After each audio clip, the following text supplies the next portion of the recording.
Good morning everyone. Welcome to Byjus Exam Prep IAS. Welcome to the Hindu analysis of 3rd July 2024. Let us look at the articles that we are going to cover today. Number one is France, India steady partner in green growth. So please understand, Ambassador of France is writing this article, and this article is specifically focusing only on the green sector.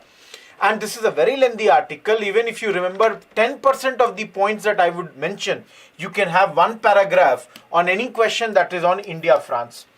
Second, Nepal's party strike deal to oust its PM.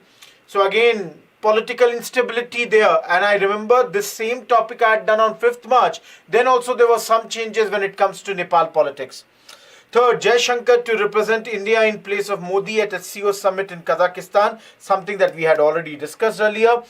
And again, we shall see some important points over here. Fourth, fact check unit needed to protect people from fake news center in Bombay High Court.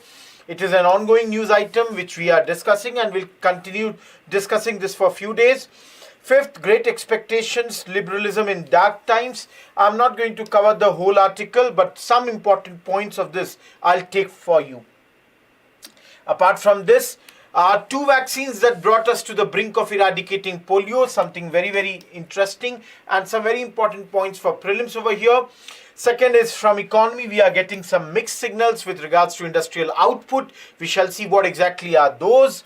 Third is advanced medium combat aircraft prototype expected to be ready by 2028-29. So very small news article, both these, third and fourth. In fact, if you see all this, 3, 4, 5, 6, 7, they all are very, very small articles. One line everywhere you will find important, but then for prelims, that is more than sufficient for us. So the fourth topic, IAF chief inaugurates weapon system school in Hyderabad. In Begumpet it has been inaugurated. We shall see that. Fifth, Beijing and Manila hold talks after maritime standoff. Again, old news which we have studied earlier. Sixth is China builds new presidential palace in Pacific's Vanuatu. So again, one-liner, we shall see what exactly is happening in this Pacific Ocean country.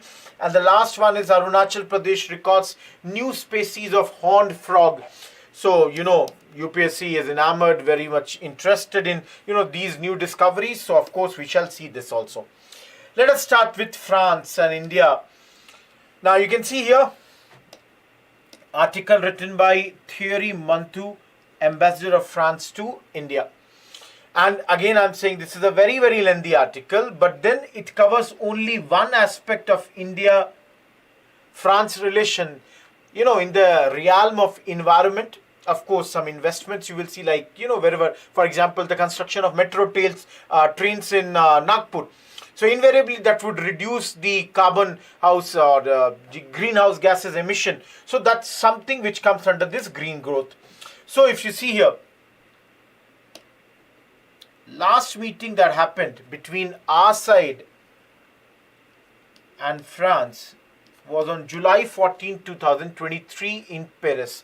Mr. Macron, their president, and Mr. Modi, our prime minister, had met, and you can see they elevated the partnership for the planet as one of the three main pillars of Indo-French Horizon 2047 roadmap. So please see here, partnership for the planet is one out of the three pillars for Indo-French Horizon 2047 roadmap. So you can see here, this is the point that I am making. Now in this article, Ambassador says that when it comes to relation between India and France, in the last few years, certain topics have dominated the scene. One of them is climate change, biodiversity, health, and of course, environment. So Indo-France cooperation can be specifically seen in these areas. And both the countries are consciously trying to bridge north-south divide. Plus, they are trying to find sustainable solution. And under this, there are initiatives, there are certain global initiatives, including International Solar Alliance. This is one of the high profile joint initiative. Now, Ambassador writes that if you see there are projects, for example, he is pointing out to one-horned rhino protection in Assam, Pune's metro system, Chandigarh's future water supply system. What is common in all these?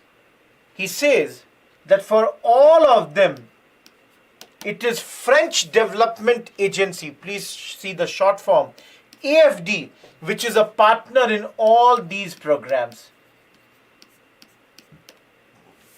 So your AFD and its private partner, Proparco, they are helping here in all these, initiatives. So the ambassador writes that India has long been a priority partner for AFD, and they are active in 4 strategic sectors. Number 1, energy transition. Number 2, sustainable urban development. Number 3, biodiversity.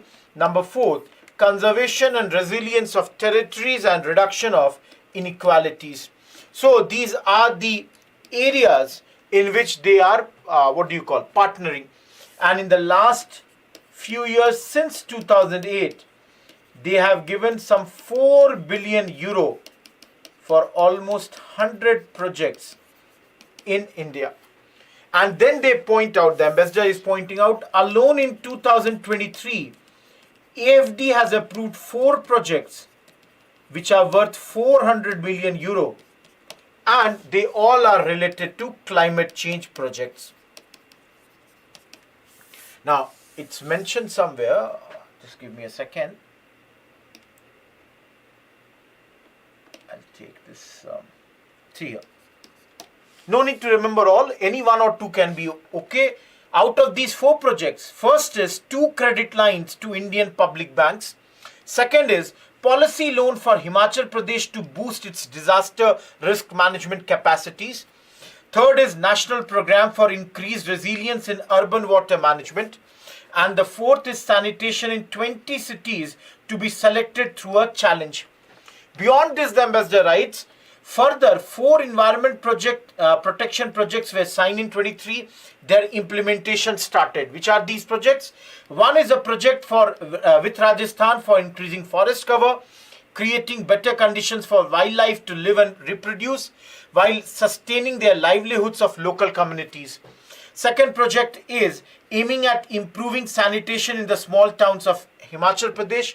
Third seeks to improve solid waste management in 18 cities as a part of CTHS, India's flagship circular economy program.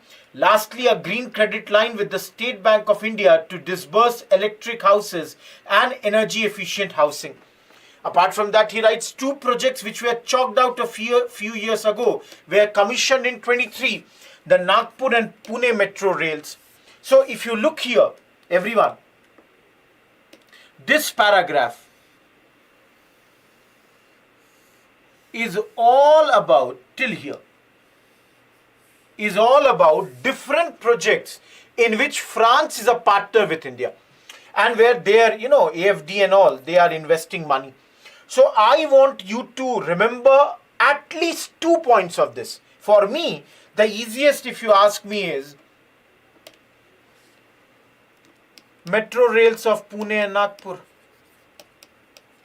I cannot remember the whole line. I'll remember Himachal Pradesh with regards to disaster management. Similarly, Rajasthan with regards to forest cover being increased. So remember any 2, 3, that would more than be sufficient over here. Apart from this, he says, I mentioned here Proparco. It is its private body of AFD. So in this, ambassador in the last paragraph also talks about that there are private sector projects also, and says Proparco has invested along with many others, almost 11.2 million euro in the growth capital in Sahyadri. And he says this is the first international equity investment in farmer-led organization. He says it will help around 15,000 farmers. Similarly, there have been investments in health sector also by Proparco. So all this is mentioned here. Again, I am saying Indo-France, this topic is a very good topic, very important topic. If you can just remember 4 or 5 projects, more than sufficient. You can write a good answer in your, mains. Of course, other aspects, defense and all those collaboration also has to be included. This is only from the green growth angle. Moving ahead. One prelims point I definitely wanted to tell you. I forgot. I'll give you this. 2026 is going to be celebrated as Indo-French Year of Innovation. And there would be, spotlight on some of these solutions. Let us come to Nepal now. Now, if you all see Nepal, again, political instability is there. And this is nothing new. Because, see here, Nepal has had 13 governments in last 16 years, indicating the fragile nature of the Himalayan nation's political system. And don't worry, I was discussing this topic with you people on 5th March only. 3 months ago, 4 months ago, Prachanda quits Congress alliance, joins hands with Oli. So there is a game that is happening between these 3-4 big players. They keep on moving from one to other ally, keep on forming new governments. So you can see here, KP Sharma Oli and Mr. Pushp Kumar Dahal, handshaking. This time it is National Congress leader Sher Bahadur Deuba talking to KP Sharma Oli in Kathmandu. So, what is happening? See, this is an old topic. Please remember, everything remains same. We have already discussed it on 5th March. Yet, I shall do it in a brief here. Sorry. See, basically, in Nepal, you have one party is Nepali Congress. Its president is Sher Bahadur Deuba. Other party is CPI Nepal. Sorry, I should not have written this. Just give me a second. Just a second. Yeah. By mistake, I wrote CPI. This, it's not Communist Party of India. Rather, it should be Communist Party of Nepal. So understand, like CPI we have, this is CPN UML. UML means Unified Marxist Leninist. And of course, the Prime Minister is KP Sharma, its chairman is KP Sharma Oli. These are the two biggest parties, and then you have the third wheel here, that is of Pushp Kumar Dahal, also known as Prachanda. His party is Maoist party. Now, I have given you some numbers. You can see CPN UML has 78 seats. That means they have 78. Congress, Nepali Congress has 89 seats. They are here. And the third party is around 30 seats. It would be for Mr. Pushp Kumar Dahal Prachanda. It's not mentioned, but I'm very sure it would be 32 seats. I'll just check in this. Yeah, Mr. Prachanda's Maoist party has 32 seats. So third one is 32. Overall, Nepal has 275 member house. So what happened is, earlier March, Nepali Congress and Pushp Kumar Dahal, they were together along with some other allies. Then Pushp Kumar Dahal went that side. He formed alliance with Communist Party of Nepal. Now again, this time he has been dumped, and the two major parties, they have come together. And the thing is, if these two major parties come together, they do not need the support of any other smaller parties. So that's why what the news has come is that these two largest parties, they have already, done talks with regards to ministerial division and rotation of Prime Minister. So Mr. Deuba, who is around 78-year-old, and Mr. Oli, who is around 72-year-old, they both have decided that they would be Prime Minister on a rotational basis for the rest of the term of Parliament. Now in this case, Mr. Prachanda has said he is not going to quit, rather would face confidence vote. Now why is he so confident about facing the confidence vote in spite of having 32 seats out of 275, which is around 12% of seats? That is because in the last he has won 3 votes of confidence during his year and a half term, and that's why he has made it very, very clear he is not going to resign. So this is the news. See, any instability in our neighborhood is never a great news as far as India is concerned, and with Nepal being such a close friend, such a close ally, we have great relations, historically, culturally and all that. So any, this instability does impact us, and let us see what this time's change does, with regards to Nepal. That was all about your Nepal, already discussed earlier. Also the same things were there, 78 seats you can see here and all that, how, they have changed the party and all. So all that is there. Moving ahead. The topic, Mr. S. Jaishankar, External Affairs Minister, has left for Astana. That's the capital of Kazakhstan. So he is the head of the Indian delegation. He would be representing India at SEO Council of Heads of State instead of Prime Minister Mr. Narendra Modi. Today, 3rd July and 4th July, this session is happening, and Prime Minister has not gone, rather External Affairs Minister has gone there. Now, please understand, who all are expected to be there? This is a Eurasian group, which this time would expand by admitting Belarus. Belarus is going to be inducted during this meeting in Astana. Belarus is a very, very, in fact, I would rather say the closest ally of Russia. So Belarus is going to be included in this. Mr. Putin would be there. Shehbaz Sharif would be there. Of course, presidents of Uzbekistan, Kyrgyzstan, Tajikistan, of course, Kazakhstan would be there. Xi Jinping would be there. One major notable absentee would be Iran's president, because this right now the elections are going and happening in Iran. So why did Mr. Modi not go? Of course, the Parliament session is going on, and it would have completed today. But yet MEA has not clearly given any reason why Mr. Modi is not attending the session even tomorrow. Now, he might address this session virtually from here onwards, sitting in Delhi only.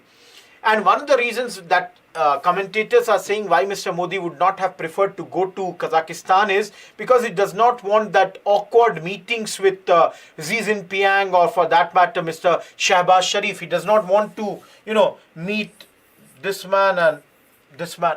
And anyways, you all know, as far as Mr. Putin is concerned, Prime Minister is going to Russia on 8th and 9th July to meet Mr. Putin. So this might be the case that, why he is not going over there. But if you look at, let's say we have our irritations with the relationship with the, China and with Pakistan. But what about the Central Asian countries? They are bound to be disappointed. Central Asian leadership is bound to be disappointed, because what has happened is, this has been now 3rd time, already 2 times, Mr. Modi's engagement with these countries has been cancelled. One, they were invited to Republic Day parade, but because of COVID in 22, it was cancelled.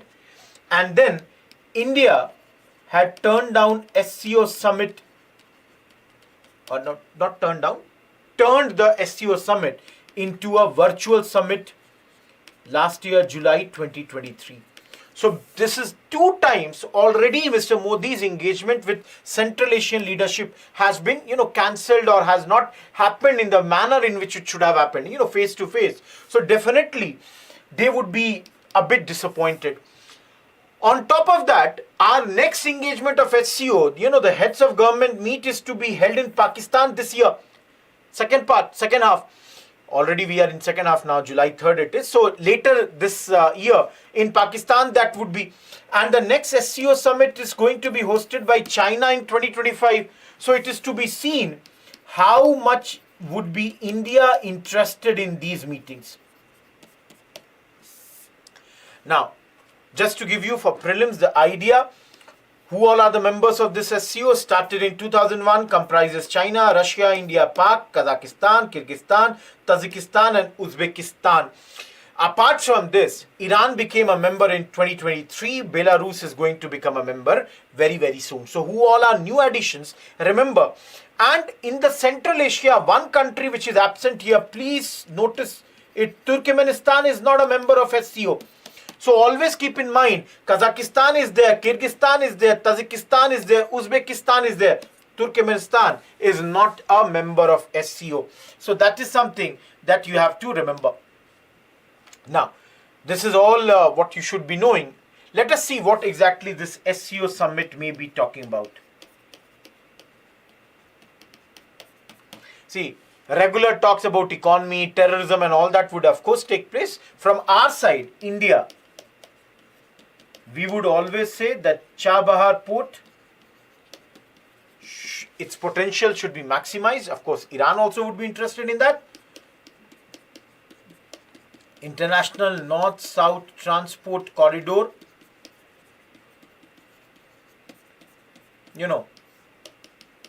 This should be used. This should be, given the boost. Of course, because Pakistan is there. So Shahbaz Sharif would offer Qasim Port. Of course, they can offer Gwadar Port. And this is, something that has been going on for last many years since India and Pak became member of SEO in 17. We both have been sparring at these, meetings. So let's see what all comes out of this. But then this is the thing that, most probably we are expecting. And very soon, SEO Summit, once it is done, there would be more editorials on this and we shall look into that. Moving ahead, page 12, Polity, GS paper 2, you have fact check unit needed to protect people from fake news center in Bombay High Court. Now you all know, yesterday also we discussed and this is going to be continued for a few days.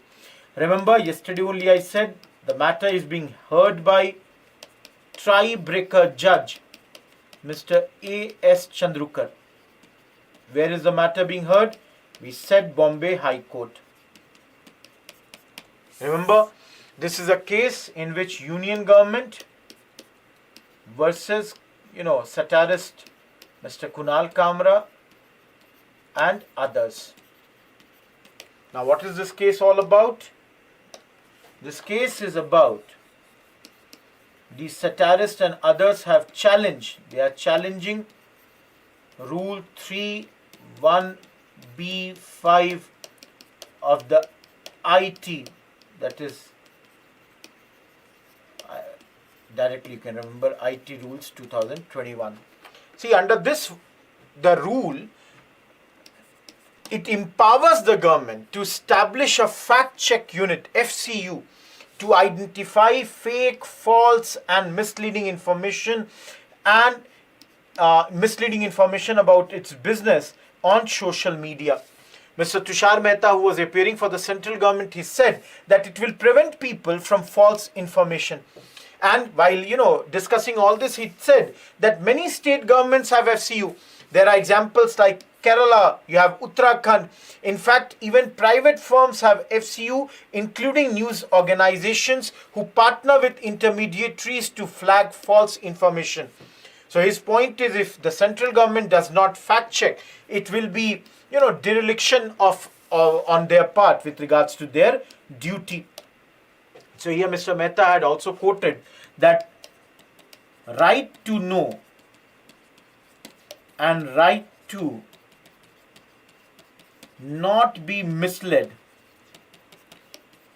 are as important as right to freedom of speech and expression under Article 19(1)(a). So Mr. Mehta yesterday gave many examples. For example, one of the example he said that there was a news circulating that poll body would deduct 350 rupees from accounts of everyone who does not vote. So Mr. Mehta is saying this is a very, very important issue. Similarly, if he is giving examples from the abroad that US suffered during pandemic because of the misinformation, fake news is continuously getting, circulated. And he also says government is not going to be the final arbiter in this case. So all this he has highlighted. Again, I'm telling you, this will keep on going on. This news is evolving news. Presently, government is putting their side of arguments, and later there would be arguments from the other side also. So let us see what exactly happens in this later. Moving ahead, Great Expectations. Liberalism in Dark Times. Shelley Walia taught cultural theory at Punjab University. Now, please understand.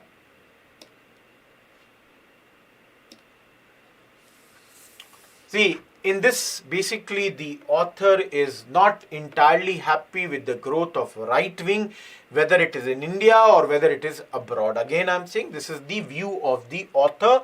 You can take a few points. That's always been my idea. So what he says is that if you look at the history, or rather global history,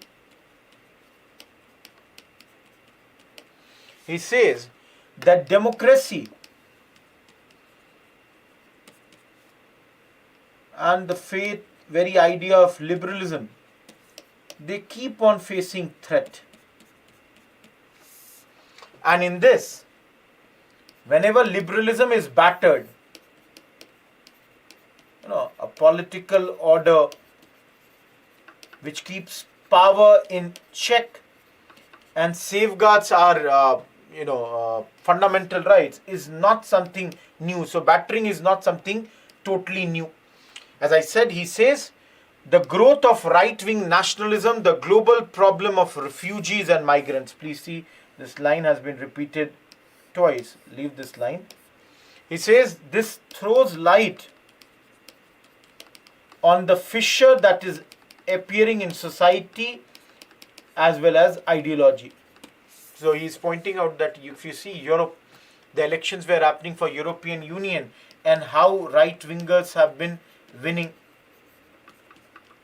Similarly, he says that in India also, he said that initially everybody was expecting that the right-wing parties would win, but the Indian opposition has come very, very strongly, and he says that hopefully there would be a robust opposition which would keep the government in power, listening to it and debating.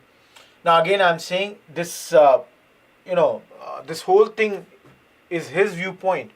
And why I took this article, because there was one point that he has read, pointed it out.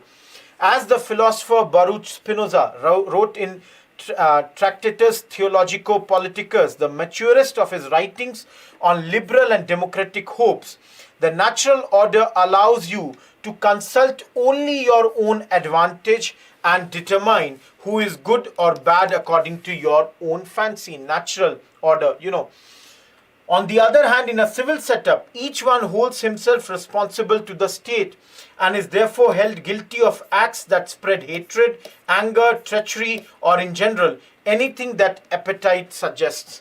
So this is something that he's, giving a distinction between natural order and the civil setup. This can be something that you can remember, for your prelims, for your ethics paper. Moving ahead, 2 vaccines that brought us to the brink of eradicating polio. Very lengthy article. Most important points I've taken out for you. First thing for prelims, always remember, polio virus has only one natural host, that is human. Polio virus has no other natural host. So that means earlier strains of this virus, they were isolated from humans and would not impact non-human primates. Now, why is this in news? Because polio eradication, for India, it has been one of the greatest success story of the last 50 years. And if you see, polio eradication is one of the top priorities of WHO. Since Africa was declared polio-free in August 2020, the wild polio virus is now restrained only to two countries, Afghanistan and Pakistan. And here the article is saying, but according to a recent report in Science, the virus is beginning to reappear in big cities in these two countries. Why it is happening is, this re-emergence is happening because of the vaccine hesitancy. There is a lot of fake news that keeps on circulating that this vaccine has been made by the Western world. This is there to, make the people impotent so that they will not have the child. This is a conspiracy against the Muslim world. All such fake news. Due to misinformation, conflict, poverty, limited access to these isolated regions, conflict, Taliban and all. The militias, or I would say militant organizations in Pakistan, they keep on harming these polio people. They don't want this polio drops to be given to people in their areas. So this all has resulted that WHO, they were carrying out their global polio eradication. This was their initiative. They will miss their deadline of 2024. So clearly this initiative has failed. Why? It has failed because of Afghanistan and Pakistan. But then, as you all can see, two vaccines that brought us to the brink of eradicating it. So what are the two vaccines? See, again, if you will see here,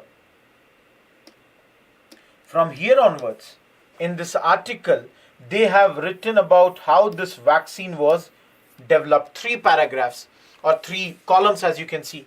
I'm not interested in that. I took out 2 lines out of this. Number 1, Salk made the first successful vaccine for polio. Albert Sabine developed another vaccine. As you can see here, it's clearly mentioned. 2 vaccines had brought us to the brink of eradicating polio. One of them was made by Salk, another one was made by Albert Sabin. So if you see here, they have given the process of how Salk had developed it. See here, Salk made the first successful vaccine for polio. He grew the virus using the method another team, Enders, here there's mentioned, Enders had made, and his team had developed, inactivated it by treating it with formaldehyde and injected it into his test subjects. So again, I'm saying you cannot remember the whole process. Do remember these 2 names, Salk and Albert Sabine. You can see soon after Salk made his inactivated polio vaccine IPV, Albert Sabin developed another vaccine that combined the polio strains, weakened and all that. So the methods were slightly different. Salk, his was inactivated polio vaccine, whereas Sabin, his method was OPV, oral polio vaccine.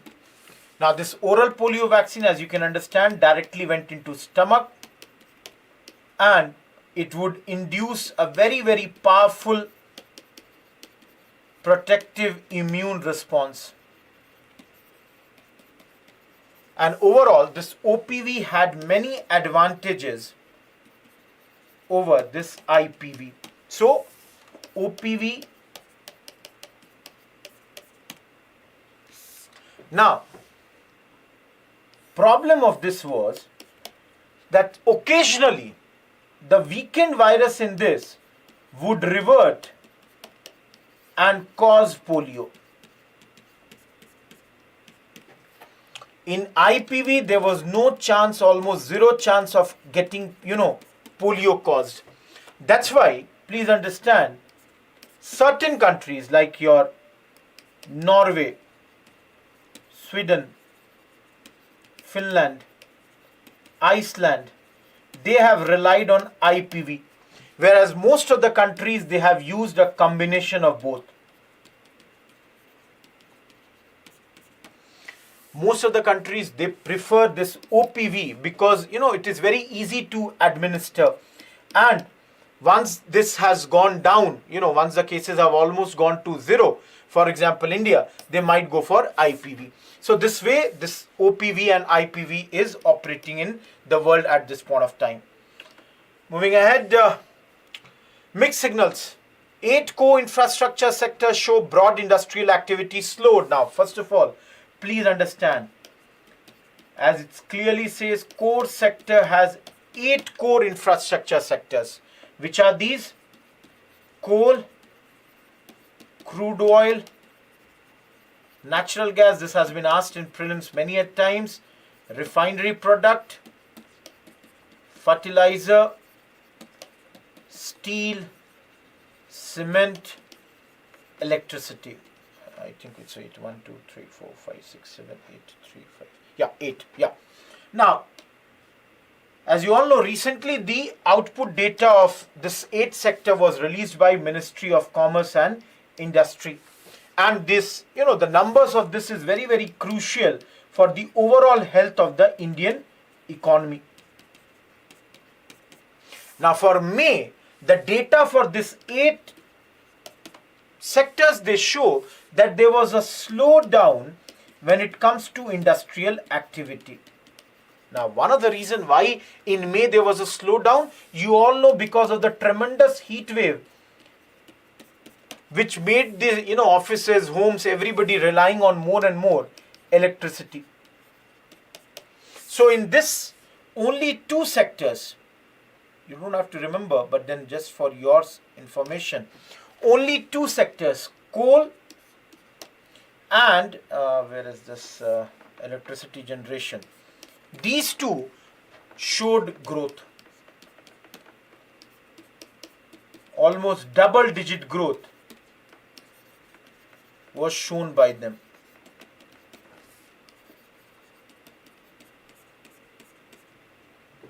They both had, expanded by almost 10%. No need to remember the numbers. Whereas the production of crude oil, fertilizer, cement, they all had gone down. Now, the other 3 sectors, which are your natural gas, refinery and steel, they were almost, decelerated only. In the remaining 3 sectors also it was seen. So this was all mostly because of the heat wave. Now here, for example, cement plus steel went down. You can understand, because the temperatures were very high. Similarly, year-on-year reduction as far as your fertilizer shows that the rural sector is still grasping with a lot of weaknesses. So all that is shown. See, presently for me, if you ask me in this paragraph, I would only want you to remember for pre, which are the 8 core industries, who publishes this data. And of course, in the second paragraph, they have also mentioned about HSBC India Manufacturing Purchasing Managers Index, PMI. So that is also mentioned over here. Let us move ahead. Now come to the smaller topics. Advanced medium combat aircraft prototype expected to be ready by 28-29. So please understand, a project is going on to design and develop indigenous 5th generational fighter aircraft, FGFA. This would be Advanced Medium Combat Aircraft, AMCA. And for this, Defense Ministry is working out a model to bring the private sector in a big way. Now, in this article, it is mentioned the design of the AMCA is ready. Prototype is expected to roll out by 28-29. Production is expected to begin from 32-33. So this is a great news, and the target is that by 2034 it should be inducted in Indian Air Force. So you can clearly see that it would take almost 10 years for this thing to be done. Now remember, this AMCA is very, very vital, very critical, because it's India's only FGFA, fifth generation fighter aircraft, the only one. If you compare with our neighborhood like China, they have already made huge progress in the development and deployment of this. They have got their own twin engine J-20 FGFA in Tibet bordering India. Apart from that, our Cabinet Committee on Security have already given sanction to this project of ours. This would be a 25-ton twin-engine stealth aircraft with internal weapons bay, divertless supersonic intake, which is going to be developed for the first time in India. And Hindustan Aeronautics Limited is the production agency for this. Another news from internal security only. IAF Chief has inaugurated Weapon System School in Hyderabad. This has been inaugurated at Begumpet, Hyderabad. And they have also got the approval for the creation of a new weapon system branch, which was, given the approval in 2022. This branch will have 4 streams. One flying stream to operate the weapons, another systems in airborne platforms like Sukhoi 30 MKI and C-130J. The other stream will be remote stream to operate remotely piloted aircraft. Third would be mission commanders and operators for surface to air and surface to surface weapon system. And lastly, intelligence stream for handling space-based intelligence and imagery. Please remember the 4 streams. Please remember where exactly this weapon system school has been inaugurated. Lastly, Beijing and Manila, they are holding talks after maritime standoff. Old article, you all know, disputed South China Sea. Both these countries have clashed, and their major clash was on June 17th at 2nd Thomas Shoal. It had caused injury to some Filipino Navy personals, and now both the sides have done an agreement which has been signed to improve communication during emergency at sea, and both sides agreed that they would have the talks to enhance ties between their coast guards. So these are the, I would not say anything new. Remember, these 2 points more than sufficient. Another news related to China. China has built a new presidential palace in Pacific's Vanuatu. Remember, it's a South Pacific nation. You can see just towards the northeast direction of Australia, you have Vanuatu. You can see it is near to Papua New Guinea also. Nearby, you can see there are islands like Solomon Islands, New Caledonia, which is French territory. It is very much above New Zealand. So geography through map, from that perspective, remember Vanuatu, it's in Pacific Ocean. Last news item, Arunachal Pradesh has recorded a new species of horned frog. Please remember, this horned frog is forest dwelling horned frog, which has been discovered in Arunachal. Its scientific name is Xenophilus apatani, and this word apatani comes from the Apatani community, which is the dominant community here in Arunachal Pradesh. And why this community only? Because they are known to conserve flora and fauna. Remember, this has been discovered in Tale Wildlife Sanctuary, and this is another important news from the angle of environment that came today. Apart from all this, let us see the 2 mains question.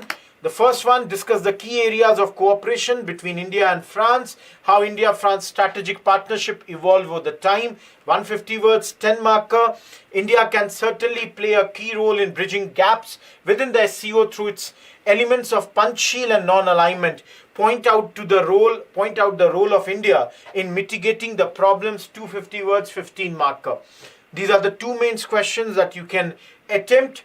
See, some of you have asked where to write these answers. You can write the answers, post in the comment box, and there are so many students who are going through your answers. They can always give the comments and say what all changes. That creates a very good habit of more and more answers being written. So that's all from the day, and tomorrow again let us meet at the same time, same venue. Till then, goodbye. Thank you.